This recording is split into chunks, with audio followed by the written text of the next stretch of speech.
I have found over the course of my life that there is a truth to the reality that it takes as much effort and energy to destroy your life as it does to build your life. Hi, Michael. Welcome to the show. Eric, it is my pleasure, my friend. I'm very excited to be here with you, man. Yeah, I'm excited to talk with you. We're going to talk about your book, Think Unbroken, Understanding and Overcoming Childhood Trauma. But before we get to that, we'll start like we always do with the parable. In the parable, there's a grandparent talking with their grandchild, and they say, in life, there are two wolves inside of us that are always at battle. One is a good wolf, which represents things like kindness and bravery and love. And the other is a bad wolf, which represents things like greed and hatred and fear. And the grandchild stops and thinks about it for a second and looks up at the grandparent and says, well, which one wins? And the grandparent says, the one you feed. So I'd like to start off by asking you, what does that parable mean to you in your life and in the work that you do? Yeah, I mean, it's so spot on. I believe that inherently we all have the ability to create the life that we want to have. And I have found over the course of my life that there is a truth to the reality that it takes as much effort and energy to destroy your life as it does to build your life. And in that, I mean, it's so much about which wolf are you feeding. And for many of us, we don't know which one to feed because we don't have clarity, or worse, like in my case, you're set up for failure. And so you find yourself in this position of just being like, is this who I am? Is this what I'm supposed to be doing? And you kind of get lost in that. I know when you can get to this place in your life where you make declarations about who you are, you'll find that you are choosing which wolf that you feed. I love that. And I want to go into some of what you just hit on there, which is the not knowing and how childhood neglect and trauma, often you say it screws up our GPS. So I definitely want to hit that. But before we do, let's give listeners a little background. The book starts, I don't know if this is the first line or if it's in the early part, but it says, it was November of 2013 that I decided to change everything that was happening in my life. I was 150 pounds overweight, cheating on my girlfriend, sick with a bacterial infection from drinking too much, smoking almost 2 packs of cigarettes a day, and getting high from the moment I woke up to the moment I went to sleep. So what was it about that day that caused you to decide to make a change? Well, I was just tired of my own shit, man. I think that the truth about this experience is at some point you have to recognize that your life is bad because of your choices. And that's where I was. I had been set up for failure. I mean, I come from an incredibly traumatic background, and I'd let everyone else always dictate who I am.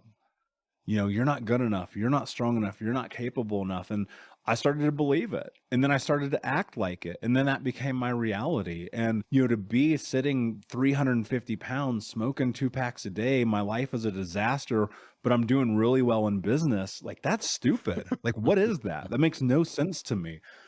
There was so many just last straws. So many. Dude, I quit smoking 5,000 times. You know what I mean? Yeah. I quit being a monster 5,000 times, but it was like I just kept going back to it, because I realized like I was just still that hurt, lost little boy from all the experiences of my past.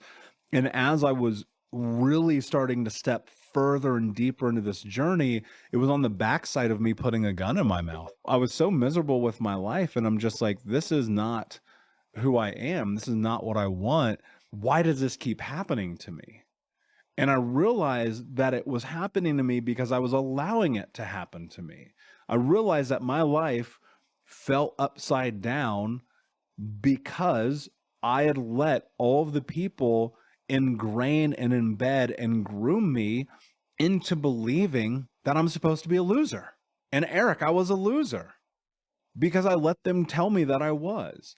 And I was so terrified that I could be me. And the thing about this is so many people experience this, where it's like you're sitting here, you're looking at your life, you're like, why does this keep happening, right? And you're like, you can continue to be the victim, which I did really well, man. It was your fault, my parents' fault, community's fault, school's fault, Obama's fault. Like, dude, it was everybody's fault except mine. And we're not culpable for the bad things that happen to us as children. Like, let's be very clear. Like, I have scars, cuts, burns. My mother cut my finger off when I was 4 years old. Like, that's not on me. And the thing that I realized in that moment, as I was like reconciling all these experiences, was very simple. I'm no longer a child. And that to me hit me like a brick to the face because it meant that I had to start taking accountability for the direction I wanted to go in my future. And what you're talking about is a really difficult and conversation to have, and it needs a certain degree of nuance because what you're saying very unequivocally, it is not my fault for the damage that was done to me. It is not my fault for the patterns that may have kicked off, but it is my responsibility at this point to change it. I'm the only one. You make that point often in the book, like nobody is coming to save you. Yeah. There's no Disney moment. Like whatever it is that you think's about to happen where somebody's gonna ride in on the white horse, like that ain't going down. It just isn't. And I wish it was, man. Like honestly, I swear to God, like I wish that life was so much easier for people. I wish that the Yeah. suffering would go away. I wish that, that thing that you needed when you were a kid was given to you. Cause then you wouldn't have to be listening to this right now. And I would be obsolete and I would be doing literally anything else with my life. But that's not the cards that were dealt. That's not what we were given. That's not the reality of the world. And so you have to be willing to understand that everything that you do from this point forward is on you. And that's a hard pill to swallow because that means you have to take responsibility, radical responsibility for who you are. You have to own your mistakes, but also you have to own your amazing accomplishments and victories. You have to take your flowers, and that's one of the things I think people struggle with so much is because we're always told to be small, be quiet, walk on the right side of the hall, raise your hand to go to the bathroom. And I'm like, that's nonsense. Be big, be loud, be you, own your space. Don't apologize for being you ever. And that's one of the things I think that comes along with this healing journey is confidence. And ultimately, the only way you're going to build confidence is you're going to have to repeatedly do incredibly difficult things ad nauseum. And eventually, on a long enough timeline, you'll look at your life and it'll be different. Hey, what's up, Unbroken Nation? Just want to take a moment and invite you to be my guest at Think Unbroken Conference this November. That's right. Think Unbroken is hosting our Unbroken Con for free. It's 5 days of trauma transformation information with myself, special guests, and even some of the leading experts in trauma education from around the world. For 5 days, we're going to jump into what it means to actually take the steps to be unbroken. All you have to do is register for free at unbrokencon.com. That's unbrokencon.com. That's right. 5 days of trauma transformation information with me, special guests, and some of the world's leading trauma trained experts for free for 5 days this November. More details to come. But in the meantime, go to unbrokencon.com to register, and I'll see you there. I don't want to spend a lot of time on it here, but let's spend, 1 minute on your trauma background. I mean, you mentioned some of it. Your mom cut off your finger. We could stop right there. That would be sufficient. Yeah. But there's more to it than that. Kind of give us a quick run through of it, just so listeners have a sense of kind of where you're coming from. Yeah, man. So mom was a drug addict and alcoholic, cut my finger off when I was 4. My stepfather, super abusive, the kind of guy you praise never your stepfather, put me in the hospital multiple times. Never met my real father. I was like, oh, he must be out saving the world. No, that fool just did not come. And I was homeless as a kid. I lived with 30 different families between like 8 to 12 years old, getting bounced around place to place to place. My grandmother adopted me when I was 12. And I'm biracial, black and white, and my grandma was an old racist white lady from a town in Tennessee you never heard of. And so insert identity crisis.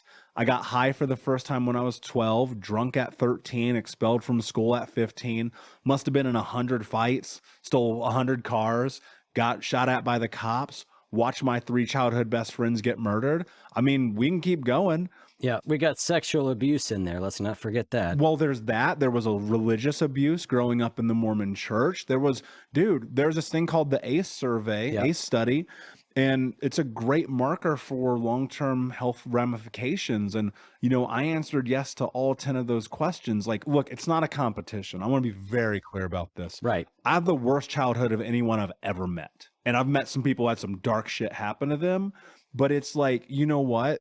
That's what I was dealt, man. Those were the cards, and I can't change it. I can't change the abuse, the homelessness, the evictions, the sexual abuse, the religious abuse. I can't change any of it, right? all shapes and forms who you are. And let me assure you, man, I've had to spend a lot of money and a lot of hours to be able to even be functional to where I am now. And I look at my life and I go, but I'm still not even close to where I'm going. And I think that's the thing. I made a decision. I'm not going to be a damn victim anymore. And you've got to be willing to rise. You know, I wrote in the first book, I said, you know, my life was like standing inside of a house that I had set on fire. And I was holding the matches. That's what it felt like, man. I was like, damn, I'm burning everything down all the time. Relationships, friendships, community, money. I mean, I was making 6 figures with a Fortune 10 company with no high school diploma or college education. And I'm in debt like 40 grand. It's the chaos. I'm ruining every relationship. I'm ruining my body.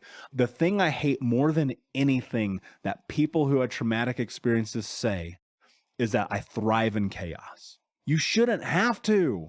Like, that's crazy to me, man. And so I had to discover through discomfort that on the other side of chaos is calm, and be willing to thrive in that. And that's been the journey. So you just a minute ago said, I made a decision, right? And I'm curious about that because we make decisions, and then if there's trauma in our background or mental illness in our background, we're not one person inside, right? You know, there's all these different parts of us running around. So Michael makes a decision, but the next day there's loud screaming voices going, no, dude, like do this, do that. How do you make a decision like that that acts as an anchor point that you keep coming back to again and again? Yeah. Look, you know, that's such a great point, man. I remember making that declaration after looking in the mirror and being like, I'm going to change my life. I wish I would have wrote this in that book. And when I revise it, because I'm going to actually add this. The next 3 years were so incredibly difficult. Yeah. Dude, it was like 1 step forward, 8 million steps back. I would be like, oh man, I finally did something right today. And then I'd go burn it down. I finally went to the gym today, and then I smoked a cigarette. Like, it was just 3 years of constant and like pushing, like crawling. Like I think about being in a pit and like you're crawling up this wall and you make it to the top, you put your hand on there and then you fall back down. You got to do it over and over again. And what happened was I looked at my life, dude, and the real truth of this, and I didn't write about this in the book either. It's actually been kind of a weird thing that I've been sharing recently. I used to call myself a terrorist. I used to go in the mirror and look at myself and call myself a terrorist because, Eric, I don't negotiate with terrorists. And what happened was it started to be this mind game I played with myself to force myself into the discomfort. Because you asked, how do you like make that North Star? And I looked at my life and I said, I've let myself down in the same way that everyone else has always let me down. And I was just so tired of it, man. I just said, no more. Yeah. Go do it anyway. Deal with it. Suffer, right? And I hate to use this word, but I don't have another word to use. I believe that you have to some extent suffer through creating your life, because rehashing the past is suffering. Going to the gym and losing 150 pounds is suffering. Writing books is suffering. Like, there's different levels of it, right? Yeah. And because I was so clear of not negotiating with myself, I said, no excuses, just results, right? It's a huge part of this book. It's a huge part of the narrative. And the book's not even necessarily about me, right? There's parable in it, right? In my stories, but like the reality is it's about tools. And the tool that I believe is the greatest tool in the human experience is the mindset that you take into everything that you must face. And when I adapted this truth, no excuses, just results, like, man, I meant it. I meant it because I knew that if I didn't force myself, literally force myself into what's next, I would never be here talking to you. Yeah. And that forcing, that process is about understanding what you're capable of doing. Because one of the things that I do believe people do not understand about trauma, dude, it's not the finger, right? It's not that. It's not the cuts. It's not the burns. It's not even the sexual abuse. It's none of that stuff that I carried that I had to fight through. It was the theft of my identity, right? Because think about this. What is the service of the brain? survival. That's it. It does not care about anything else. It does not care about your goals, doesn't care about your dreams, doesn't care about the color of your shirt. It cares about you surviving. And so we understand that the brain is so adaptable and malleable that when you're in these traumatic experiences, when you're going through this, your brain goes, wait a second, hold on. If I'm me, that means I suffer, I get hurt, I get beat, I get locked in a closet, I get my head slammed into a wall. Well, I don't want to be me anymore. Right. And so you learn how to turn off. It's an adaptability. It's a survival skill. It's an autonomic response to the stimulus of the environment. And so the worst part about this is it serves you for a period. So when you're 8, 12, 17, it keeps you safe. That's right. Like, that's what's so crazy about it. Yep. And then you're 25, 37, 52 years old. You don't know how to say yes. You don't know how to say no. You've never been yourself before. And so now you're in this crazy juxtaposition of trying to reconcile the past and look at the impact of the truth that we are the sum total of all of our experiences leading to this moment, while simultaneously balancing this nuanced idea and understanding that maybe you can be you, but you've never been you before. Right. You've never been allowed to be you before. And the only way that you're going to discover how to be you is by choosing that North Star, doing incredibly difficult things, and just trying to figure out if it's true that your hypothesis that this idea about what I think it is that I want is actually correct. Yeah. There's about 50 different ways we could go. I'm going to back up a little bit, though, to you're talking about those 3 years and how it was like 1 step forward, 8 steps back. Because I think this is a really important point. People will often ask me when I'm being interviewed, tell me about how you got sober, right? And I'll pick up the story of when I got sober that time. Like, well, I went into this treatment center. But what it's missing is everything that happened before that, all the half starts that I tried. It would be a long ass story, right? We don't have enough time on the podcast for me to talk about all the different ways that I tried to get sober before it actually worked, right? And so many of these stories of quote unquote redemption that people hear, yours or mine or anybody, right? Lots of people have them. They're not that special, but they're these tiny little narratives that miss just how brutally difficult this process can be. And I think it's critical to talk about because people who are in the middle of them, who are in the middle of their story right now are going, this is brutally awful. And I must be doing something wrong. And I'm like, no, you're not. You're not. This is hard. Dude, I'm a decade in and I'm still in the middle of this. Right. Yeah. You know what I mean? It's kind of like always being in recovery. Like you're always like, I'm just trying day in, day out. But like I had been going to therapy. Like I'd been going to therapy for years. I've been going to therapy since I was 7 years old. But I learned how to not tell the truth to therapists because I thought it was safe. And then they'd go tell my parents what I said. And so you learn to turn that on. I'm like, all right, cool. I'm just going to go pay this fool hundreds of dollars a week and I'm going to lie to him.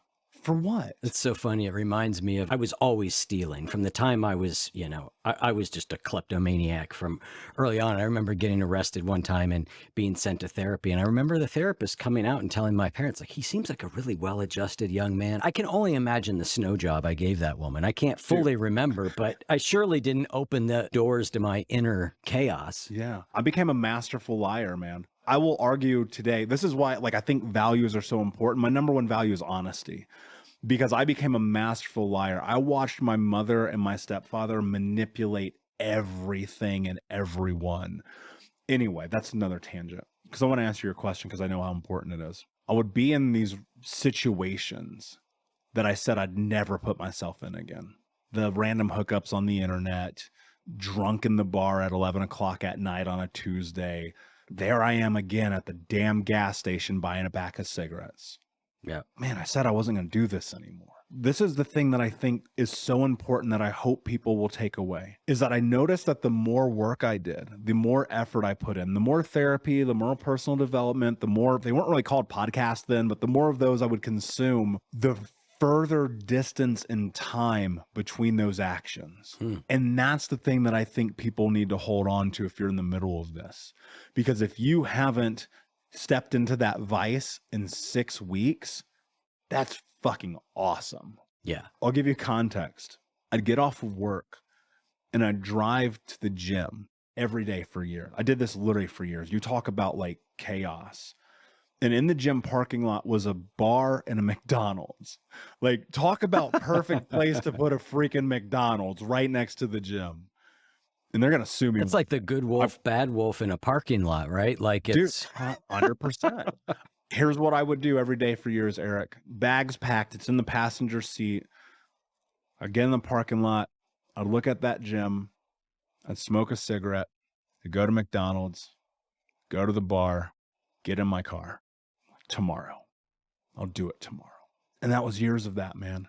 Just suffering through the inability of being aware enough to understand that the choice that I make was killing me. And as I started the journey into healing and I got deeper into this, it started being like, okay, cool. What if I just don't do the McDonald's today? I'll go to the gym and then I'll get a drink, right? And then what if it was, I won't go to the bar, but instead I'll go to the gym, I'll get McDonald's, I'll do the salad, right? This time on my way home. And it was just like this iterative process again and again and again and again. And now I haven't had McDonald's like 20 years, right? Well, 10 years, excuse me. And so I think about that and I'm like, this process, it sucks, dude. It's so freaking hard. But again, what happened was, even though, and here's where people will get caught up in the black, but I thought you said you don't negotiate with yourself.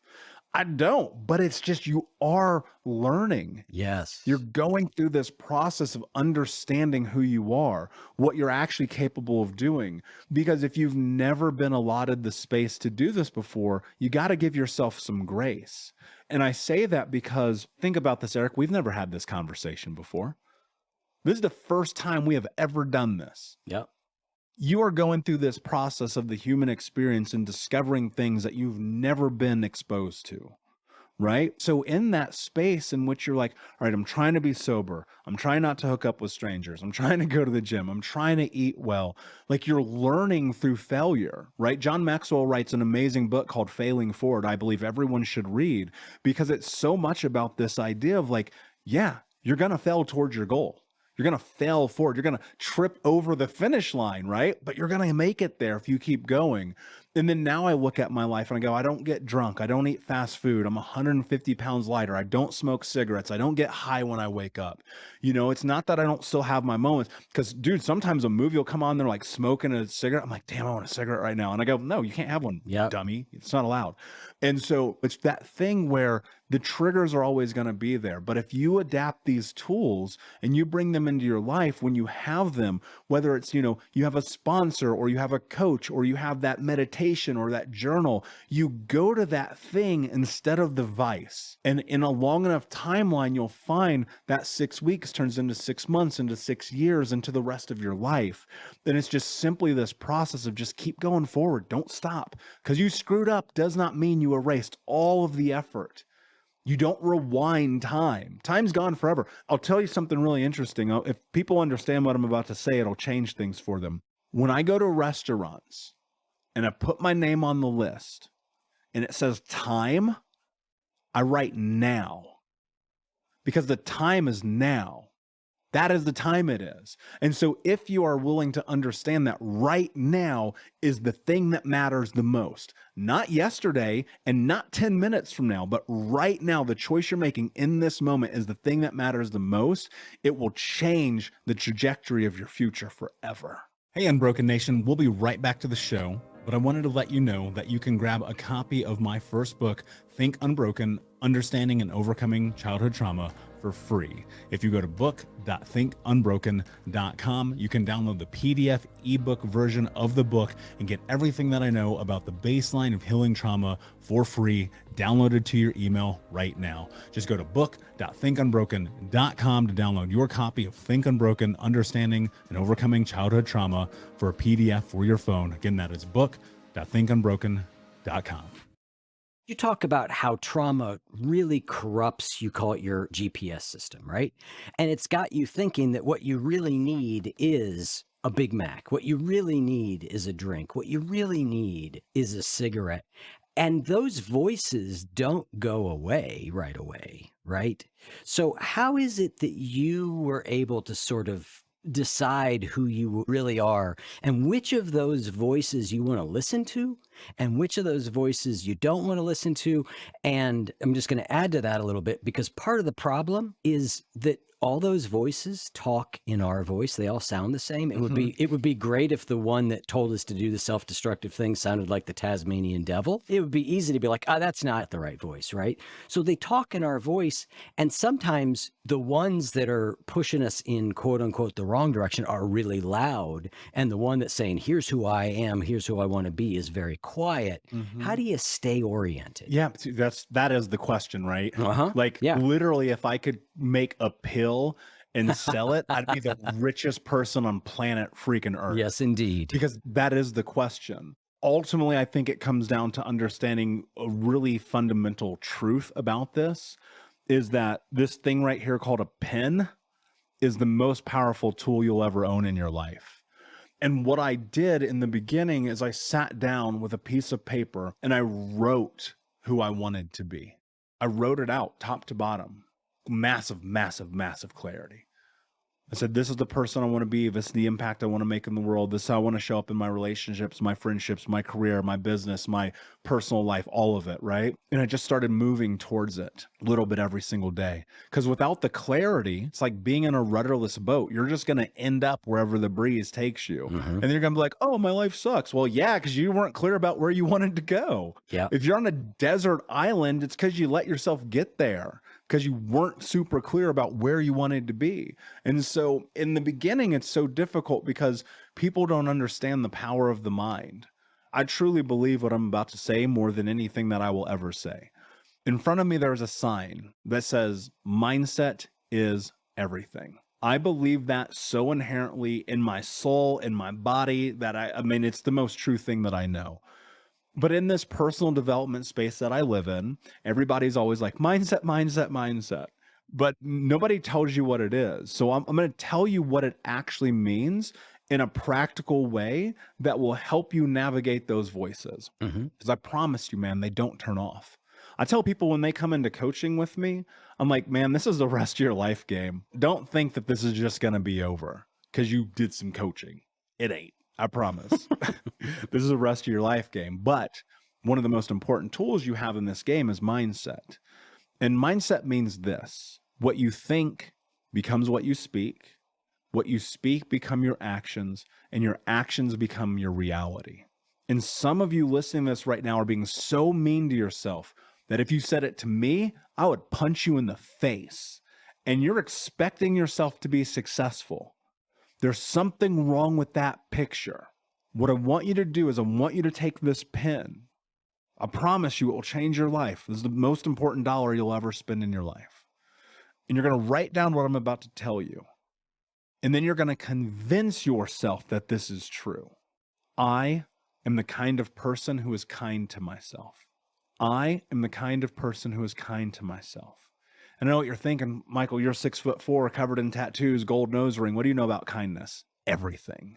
Because here's the truth about it. If it is true, which I believe it is, that what we think becomes what we speak, and that becomes our action and our reality, then if we're operating through a scope of kindness, when we are faced with making the difficult decisions and hearing those voices battle back and forth, you have a mechanism for deciding which one is louder. Because you'll ask yourself, when you're in challenge, when you're in struggle, when you have to do the difficult thing, what would a kind person do right now? How would a kind person show up? What would kindness look like? How do you deploy kindness in this moment?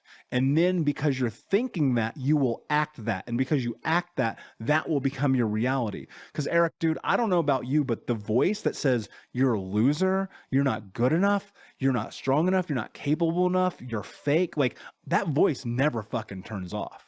But I don't listen to that voice because I operate through kindness, because I have clarity about who I am and my goals and my mission. And when you start to add on other layers of this, because dude, it's like putting together a cake. You got to throw all the ingredients in, right? And when you add on the layer of like your values, my values are honesty, kindness, leadership, self-actualization, and no excuses. Those values become a funnel for the decision-making that I'm making every single day. Great example. You invite me to come on the show. I listen to the show. I go, I'm not in alignment with the show. It's not going to move me towards my goal. I don't do the show. Or it does, so I am, so I'm here. But I have to filter it through my value system first, because if I don't, then I don't have clarity about whether or not it's moving me forward. Dude, this applies to dating, to the food you eat, to the things you consume and watch on television, to the internet, to your phone, to your body, everything. Because when you start operating and understanding that mindset is everything, it changes when you are in that moment of those voices going to war. Because I don't know that I've ever had a moment where they haven't been there. And it's just like, one's going to be louder because I'm choosing to make it louder by executing against the tools that I have that I know work in this process. Yep. So you're saying basically you get clear on your values or some orienting ideas. I'm going to be kind to myself. And then any voice that isn't saying that isn't reflecting that, you go, that's not the voice that I listen to. Like, I've decided which messages I'm going to give credence to. And anything that's not that, even if it's yelling in my head, I go, nope, that's not me. That's not who I want to be. That's not the direction I'm going. That's not the thing I'm following. Which is easy to say and very hard to do, of course. Like, to your point. Let's go a step deeper, because I'll tell you exactly why what I said is not going to work for people. I will lay out exactly the roadmap for why what I just said is going to leave somebody in 4 minutes from being like, that's nonsense. Because one of the things that you have to understand is causation and correlation. There is a direct connection to everything that's ever happened in our life that has led to this moment. We're the sum total of all of our experiences. Yep. And so that means every single thing that has ever happened in our life informs us. And so think about, I'll paint a picture. Let's say you're in 3rd grade and you're coloring a house, and Miss Smith comes up to you and you just colored the moon purple, and she chastises you and criticizes you in front of the whole classroom. And they go, Eric, the moon's not purple. And all the kids laugh at you and they don't play with you at recess. And then your brain goes, oh man, when I'm creative, when I'm artistic, when I try to do something that makes me feel like me, they laugh at me. They take me out of the playtime. The teacher embarrasses me. I'm not going to be me anymore. I'm not going to be me. Yeah. Because it's too painful. And so now you're in this place where, like, you're hearing this idea about, wait a second, but I can create myself. The thing about this journey is, like, when you get to this moment and you're hearing what we're saying and you're like, I want to have the good voice be louder. Yep. You want that so desperately. You have to understand that the loud voice that has controlled you for so long has been enmeshed in you, ingrained in you, groomed into you. It is not you. It's not you. It has never been you. But because of the brain's autonomic response for survival, it becomes this thing that keeps you safe. And you really have to understand the truth. The only way you squelch that voice, you make it quieter, is you have to challenge the narrative of who you believe you are.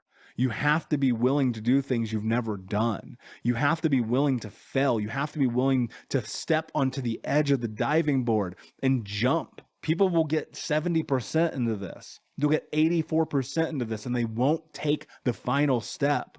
And this means really innately is when you have these moments and these thoughts in the silence, right? Especially at bedtime, getting ready to go to bed, it's silent. Your brain won't turn off. It's like, do that thing. You just keep hearing it. Do that thing, do that thing. And you're like, no, I'm scared. Yes, of course you are. You've been told to be scared of being you. You've been told to be scared of quitting the job, leaving the unfulfilling relationship, starting the business, doing the pot. You've been told to be terrified of it. But the only way you make the voice about who you are bigger is by feeding the wolf. Right? Going back to where we started this, feed it, be willing to step into the unknown because you choose to. I think one of the greatest aspects of healing, and I think if people really understand what I'm about to say, it will be impactful.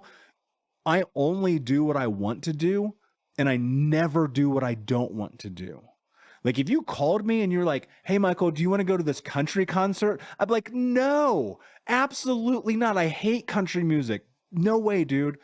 15 years ago, I'd have been the first one to say yes because I wanted to feel like you made me feel good about myself. I needed that from other people.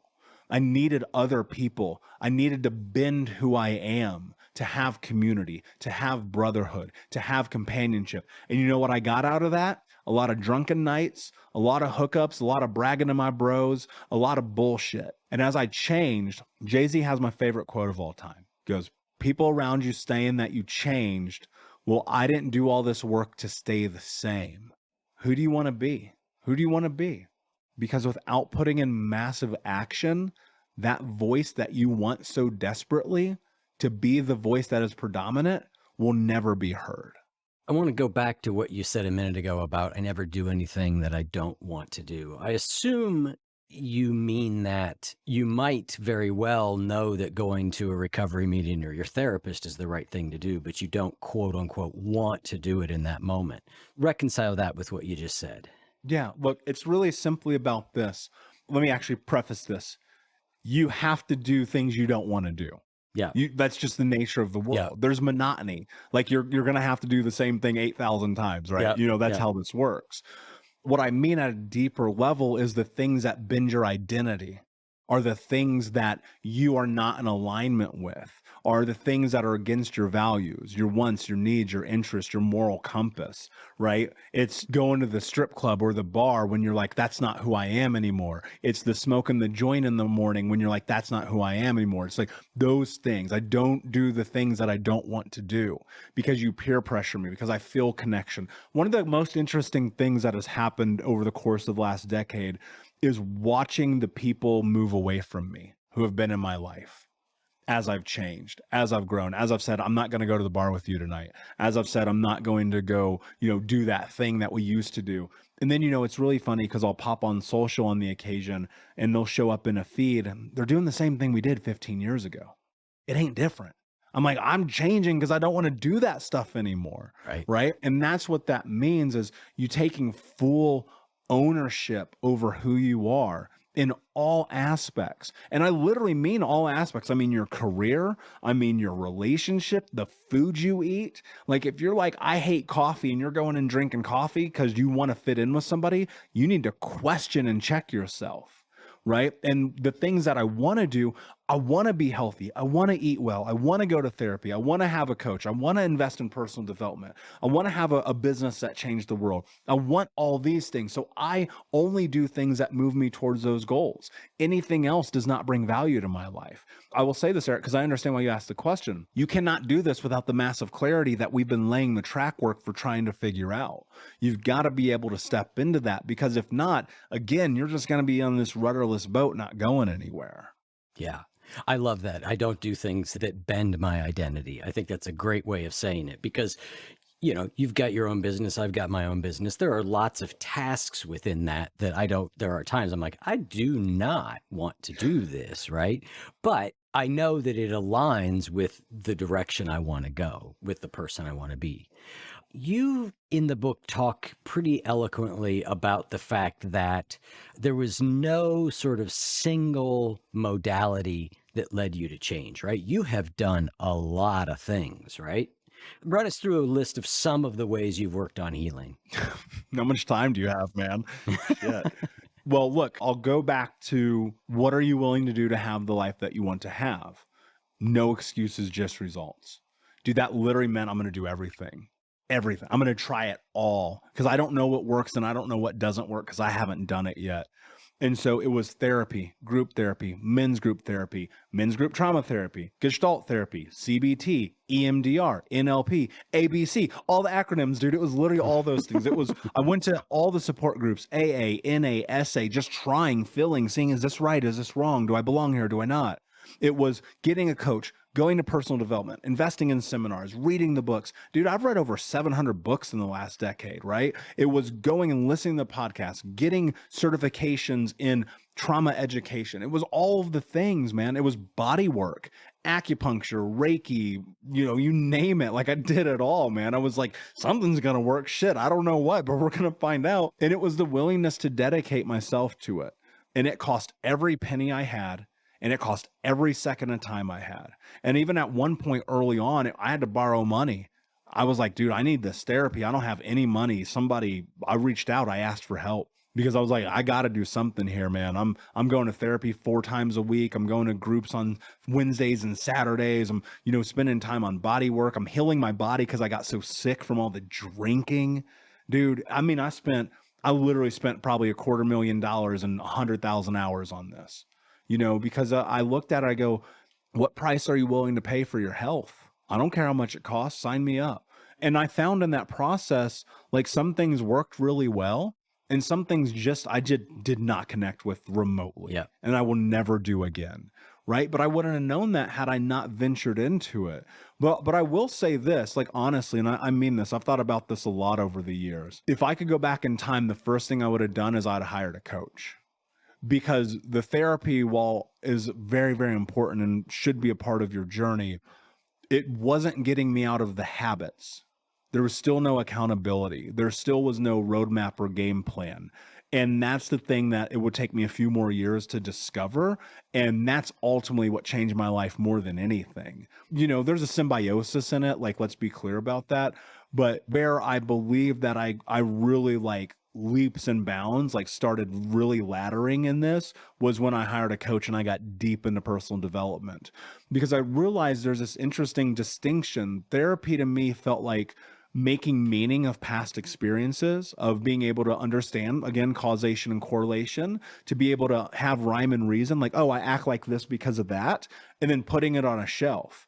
And then I realized, like, oh, wait, therapy is not actually propelling me forward.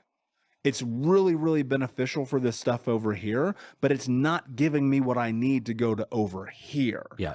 And so that was a really, really powerful decision in my life when I got into coaching and deeply, deeply ingrained into personal development. And look, I'm the guy who used to be like, Tony Robbins is full of shit, right?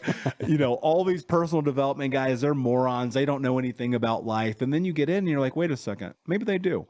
And that became really interesting when I switched to that type of investment. And it became super powerful for me. Like, there is no question, like, all of the modalities help. There's always a benefit to everything that you're willing to try. If for no other reason, then you'll learn something. But ultimately, I don't think there is no one single right thing. Yeah. And even I have my own qualms with therapy at times, because I'm like, you've been here for 7 years. Is it really working? Right? Like, I had those moments with myself. I'd sit in my therapist's office, same Wednesday, 5 o'clock, same part of town, same chair, same tea. And I'm like, why am I here, man? Like, what are we doing? Yep. This is nonsense, right? And it just took so much effort and energy to realize, like, man, you got to clear the slate. You got to wipe this thing clean so you can bring in all the new stuff. And so, I always tell people, try it all. Yeah. I know it's not cheap. Borrow money. I don't care. People will take out debt for shoes, but not for therapy or a coach. I literally sold everything I owned. Like, how committed are you to having your life? And, you got $3,000 in your basement right now of bullcrap you don't need. Sell it. Go make your life better. Read a book. You got to want this. Nobody's going to give it to you. And I think that that's part of the journey, is just the willingness to bet on yourself first. Yeah. I think it's interesting. People often ask me, like you, I've done a lot of different things over the years. I've been in therapy on and off.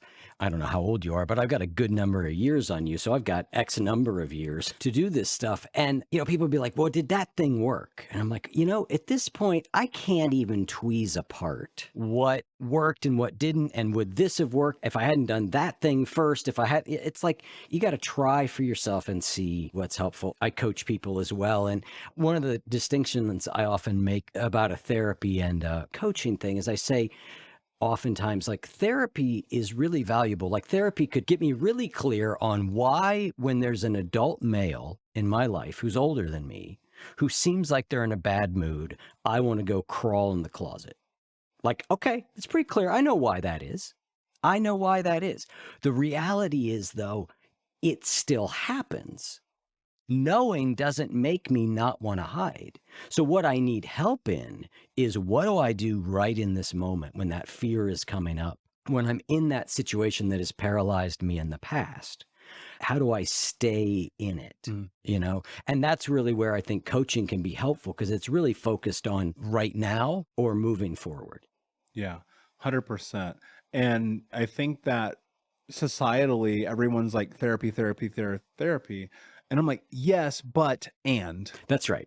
That's right. Right. Yes, and for sure. We've talked a little bit about this, but I'd like to hit it again in more detail, which is talk about the power of community and other people. Well, I mean, name somebody who's done something great on their own. Yeah. Name them. Oh, I got all day, man. You know, you can't. Like, I'll speak to this from the perspective of you and I sitting here as men, right? We grow up in this society that says, figure it out, put some dirt on it, don't be a pussy, you know, all this toxic shit around what it means to be a man. That's actually why I wrote my third book. It's called Unbroken Man, is because, like, we're lied to. I'm going to tell you right now, the greatest thing that has, like, really changed my life is the willingness to ask for help. I need help. Somebody, please, you got the answer. Give it to me, please. For the love of God, help me. And this idea that you can do this by yourself is a lie that comes from shame and guilt. And it's not even just about men. It's about the society women go through. However you identify, doesn't matter. We all go through that, especially if you grow up in the United States. Name your neighbors. What are your neighbors' names? You don't know because you are not willing to go over and talk to them. You know, I was in the gym the other day. I'm new in this gym. I've never been there. I'm trying to, like, figure my way around some things. I got this big facility. I walk up to this woman. I introduce myself. 5 minutes in the conversation, she goes, I am so scared to talk to people. Thank you for saying hello to me. Yeah. And I thought to myself, that's the society we live in. Go be ostracized, go watch TV, go be in your cell phone, don't be in person. Like, you have to understand that that is not working for you. And so if you're in this place, like, especially at the beginning of this, again, this thing about that suffering, you have to suffer through the discomfort of asking for help, of putting yourself out there. And I don't mean crying on Instagram. Let's be very clear about that. That's nonsensical. What I'm talking about is going to the meeting, going to the group, signing up for the program, doing the thing. That's with other people, because you'll be amazed at what you take away from that. Not only because of what you bring in, but even what you give and offer and deliver to other people. You know, there's so many people that'll reach out to me. They're like, I'm so low. I'm so depressed. I'm like, what are you doing? What are you doing with your time? One of my mentors taught me something that changed my life, which I really believe is actually probably the catalyst how Think Unbroken started. They go, when you're at your lowest, you need to go serve. Go be of value to other people, because you're being selfish, because you're only thinking about you and your problems. And that felt so true to me, because if you think about it, we are a communal species. Everything about our experiences, really until the last 15 years, has been about community, has been about going and being a part of something. And I think one of the most dangerous things that you can do is think that you're alone, because you're not. Yo, there's 8 billion people on planet Earth. I promise you are not the only one with that problem. It's called Google. Use that shit, right? Go and find it. Go cultivate it. It's not going to fall in your lap, right? People are so fast. They're like, oh, I'm going to hop on Amazon. I'm going to order this thing I don't need. Well, why don't you hop on the internet and find a group you can go be a part of? Find a coach that can help you. Find a mentor that can support you. Find the community that you can go and foster and build into. Give your time, give your effort, give your energy. It'll be reciprocated to you. But I want to say this, Eric, too, because I think this is really important. I think as a coach, you'll appreciate this. You got to invest into this shit. You got to put some skin in the game. I came up with this acronym a couple years ago, TEAM. Time, effort, energy, money. TEAM. You're going to have to invest one, but you're probably going to have to invest all 4. And if you want your life to be different, you've got to be willing to make sacrifices. You've got to be willing to put yourself in that room, in that community, in that group, show up for it, make effort, put energy into it. Because again, it takes as much energy to destroy your life as it does to build your life. So what are you building? What do you want? What are you willing to do to have it? And if you think that you're going to do this on your own, let me break it to you. You're not. Because I promise you, the more I tried to do this by myself, the worse my life got. And so be willing to step into the discomfort of saying, you know what? I can't do this alone. Because if you are willing to do that, watch how the universe starts to bend itself to what you need. It's incredible. You are very clearly sort of a, like you said, no excuses kind of guy. You know, no excuses, just do it. get to it, right? And yet you also, I know, talk a lot about being really kind to ourselves. And so I want to talk about, what do you do? How do you talk to yourself? How do you work with yourself when you don't live up to your expectations, right? When you make an excuse, or when you don't do that, because you clearly have this balance of holding yourself accountable, but also treating yourself kindly. Talk about how those come together for you. Yeah, man. Look, I'm human like everybody else. I struggle like everyone else. I'm not some superhuman. I'm not some superhero. I'm not. I promise you I'm going to fuck up. I guarantee. I will bet you everything in my life that I'm going to make a mistake. Probably by midnight. I probably already did. I've been up since 6 a.m., man. I probably already screwed up 10 times today, and it's like, fine, we're iterative. We are a processing machine. Like, you have to understand the power of the human brain, like in its service to be able to learn and to adapt. There's no other species known to man that is as powerful as we are.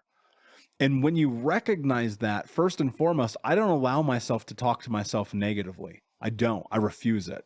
It's a non-negotiable for me. You will never hear me put myself down, ever. I took that out years ago. Even the notion of it, nah, I don't align with it. And so that becomes precedent. Now, let's be clear about this, because you're like, well, what happens when you do screw up? And I screw up massively. You know what I do? I own it. Yep. I totally screwed that up. I dropped the ball. I messed that thing up. I made a mistake. I fell back. I did the thing I said I wasn't going to do. Yes, I did that. I own it 100%. I'm sorry. I learned something. I understand. Here's where that sorry comes into play that I think people need to factor in as well. What did you actually learn from that mistake? Yeah. And how are you going to adopt that into your life? Because guess what? The thing about this is, often, especially the deeper, I think you'll agree with this, the deeper you get into this work, you start to identify your triggers better, right? Same reason you're like, oh, wait, older guy than me, I run and hide. Got it, copy, right? But now you know that trigger. And I think that's what mistakes do for you. They give you the ability to recognize the triggers. And when you can do that more effectively, that's where that gap in time really starts to show itself. And so in these moments where I make a mistake, where I screw something up, where I go against my character, I go, there was some reason why that happened. I need to uncover that reason. And look, going back to the point about therapy, I've had the same therapist for 5 years, and I will literally call him and be like, I got this dude on speed dial, because it's like, I don't need therapy every day. I don't need it every month even. But about once a quarter, I'm like, hey, man, I need to talk to you. You know what I'm saying? And so that's the thing about this. Be willing to find out why. Why? Don't beat yourself up. Beating yourself up isn't going to solve anything. Yeah. You have never solved a problem once in your life by beating yourself up. But if you're willing to sit in it, make meaning of it, figure out the direct correlation between the past experience and the current moment, then now you have a framework and a roadmap for the next time that thing happens, which assuredly it will happen, to be prepared for it, because you have the tools that you can deploy against it, because now you understand it. Yeah. And it's why being kind to ourselves, I think, is so important. In addition to the fact that it just feels a whole lot better to live in a brain that's nice to itself, is that when we beat ourselves up and we go into shame and we go into being really hard on ourselves, we don't learn. We're not capable of learning. We go into that shame at precisely the moment that we most need to learn. Yes. Like you said, why did I do this? Yeah. Well, and look, I mean, where does that shame come from? Like, really, let's tie this together really strongly right now. When you were a kid and you made a mistake, you suffered through shame and guilt. So as an adult, when you make a mistake, you shame and guilt yourself because you believe that is the way that you handle those experiences. Yep. And it's not until you reframe that understanding and recognize the truth that is not shame and guilt that will take you to the promised land, but instead it's understanding, patience, grace, hope, love, and compassion that will. And that's the thing about this. And you have to adopt that. You have to bring that into your life. You've never experienced this before. So the only thing you know is I'm going to beat myself up, but I'm not. I could destroy my whole life today. I could. I'm not going to beat myself up over it. I'm like, damn, what happened? Something dark must have went down. It was that talking to Eric Zimmer, man, that really screwed things up. Really ruined my life. And so I'm like, wait a second, but now I know I'll never talk to Eric again. I can make meaning of it. Yeah. But that's the truth. We're joking and we're in jest, but like that's the truth of Yeah. it, man. Like you've got to be willing to recognize that we are habitual creatures that Yeah. operate on Yep. behavioral patterns that are ingrained in us in our developmental years, whether you like it or not. Well, Michael, thank you so much. This has been a really fun conversation. Your work is really powerful. Your story is really powerful. And thank you so much for taking the time to come on and share with our listeners. Like, I think we could probably riff on this for another hour easy, sure. but we are out of time. So thank you so much. Yeah, Eric, it's my pleasure, man. I thank you so much for the opportunity. And I want to acknowledge you for researching, because I do hundreds of these a year. And, the fact that you took the time out of your day to understand what this conversation would be to help your audience means the world to me. So I just want to give you some gratitude and say thank you, my friend. My pleasure. We'll be right back to the show, my friend, but I wanted to let you know about our brand new podcast community for Think Unbroken podcast. I know that for so many trauma survivors like myself, for the longest time, I felt alone, like nobody got it, nobody understood, and that I was just going to have to figure this out on my own. But that's not true. And the reason why we created our brand new Think Unbroken Academy podcast community is so that we can bring all the members of the Unbroken Nation together in a place where we can learn, grow, heal, change, and transform our trauma into triumph. I would love to have you come and be a part of the brand new community. Just check out thinkunbrokenacademy.com or click the link in the podcast description. And I cannot wait to see you there, my friend. Again, just head over to thinkunbrokenacademy.com. And until then, be unbroken. Thank you so much for listening to Think Unbroken. Please share this episode with someone who could use it and help us move forward in our mission of ending generational trauma in our lifetime.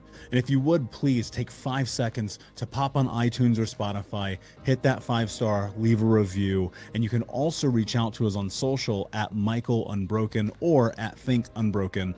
And of course, you can check out our YouTube channel at Think Unbroken. Thank you for being a part of Unbroken Nation, my friends, and until next time, be unbroken.